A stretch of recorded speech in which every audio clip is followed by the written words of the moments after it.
Hi friends, welcome to my channel. చాలా రోజుల తర్వాత అయితే లాంగ్ వీడియో చేస్తున్నానండి.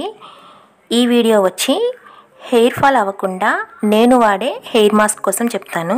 ఇది అందరికీ యూజ్ అవుతుందని అనుకుంటున్నాను. అదేవిధంగా మన సబ్స్క్రైబర్ ఒకరు కూడా అడిగారు నా హెయిర్ టిప్స్ గురించి.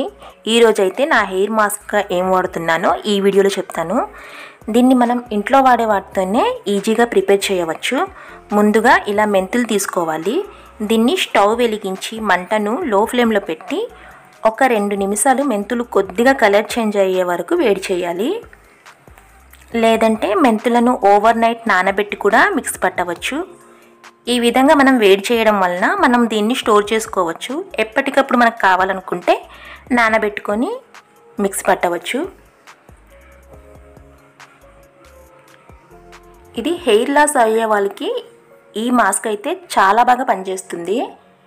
హెయిర్ రీగ్రోత్ అవుతుందన్నమాట. ఇలా కలర్ చేంజ్ అయిన తర్వాత దీన్ని మిక్సీ జార్లో వేసి మనం పౌడర్ లాగా పొడి చేయాలి.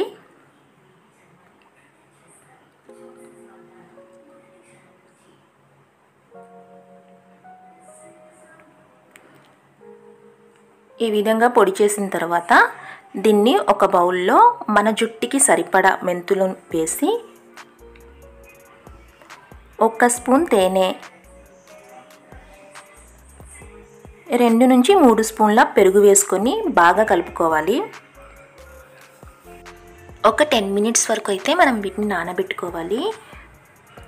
పెరుగులో ఉండే ప్రోటీన్ ఇంకా మెంతుల్లో ఉండే ప్రోటీన్స్ కూడా మన హెయిర్ లాస్ అవ్వకుండా రీగ్రోత్ అవ్వడానికి మంచిగా పనిచేస్తుంది.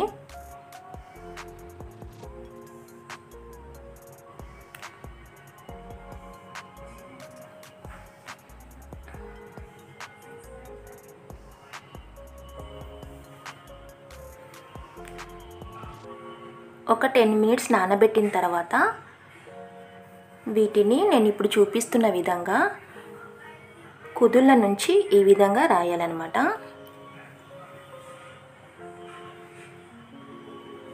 ఈ విధంగా రాసిన తర్వాత 1 గంట సేపు ఉంచాలండి. ఈ విధంగా రాసి తర్వాత హెడ్ బాత్ చేసి జుట్టుని మనం వీలైనంత వరకు ఎండలో ఆరబెట్టాలి. ఈ హెయిర్ డ్రైయర్స్ ఇలాంటివి వాడడం వల్ల మన జుట్టుకి మంచిది కాదు. ఈ రెమెడీ వాడకం వలన మనకి హెయిర్ ఫాల్ అనేది కంట్రోల్ అయ్యి జుట్టు అనేది రీగ్రోత్ అవుతుంది. ఇది వారానికి 1 నుంచి 2 సార్లు రాసుకోవచ్చు. ఒక 1 మంత్లో మనకి రిజల్ట్ తెలుస్తుంది. ఈ వీడియోని లైక్ చేసి మీ ఫ్రెండ్స్ అండ్ రిలేటివ్స్కి షేర్ చేయండి.